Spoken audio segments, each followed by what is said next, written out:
রামুতে Chakmarkul union BNP ও অঙ্গ সংগঠনের আয়োজনে ইফতার ও দোয়া মাহফিল সম্পন্ন হয়েছে।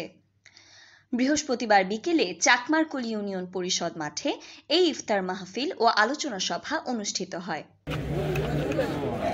চাকমারকুল ইউনিয়ন বিএনপির সভাপতি ফয়সাল কাদেরের সভাপতিত্বে অনুষ্ঠিত ইফতার মাহফিলে প্রধান অতিথি হিসেবে উপস্থিত ছিলেন রামু উপজেলা বিএনপির আহ্বায়ক মোক্তার আহমেদ। নেতৃবৃন্দ নিয়মে মনে করেন যে বিএনপি ক্ষমতা কি আসলে বিএনপি ক্ষমতা নেওয়া যায়, বিএনপি ক্ষমতা যাইতে বেশি কঠিন।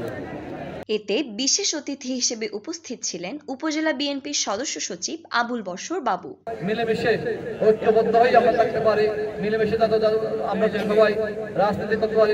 চাকমারকুল ইউনিয়ন বিএনপির সাধারণ সম্পাদক হাবিবুল্লাহ মাতব্বর ও সিনিয়র যুগ্ম সম্পাদক আবু তালেব ছোটনের সঞ্চালনায় অনুষ্ঠিত মাহফিলে উপস্থিত ছিলেন উপজেলা বিএনপির সিনিয়র যুগ্ম আহ্বায়ক ফুরকান আহমেদ, কক্সবাজার জেলা মহিলা দলের সাধারণ সম্পাদক ফরিদা ইয়াসমিন, উপজেলা বিএনপির সাবেক সাংগঠনিক সম্পাদক জয়নাল আবেদিন বাবু, জেলা যুবদলের সহ কোষাধ্যক্ষ শাহানুর উদ্দিন বাবু, বিএনপি নেতা রহিম, আমার দেশ পত্রিকার রামু প্রতিনিধি আহমেদ সৈয়দ ফরমান, রামু উপজেলা মহিলা দলের সভাপতি রাবেয়া বশরী রাবু, সাধারণ সম্পাদক নাজমা আক্তার সহ অন্যান্যরা।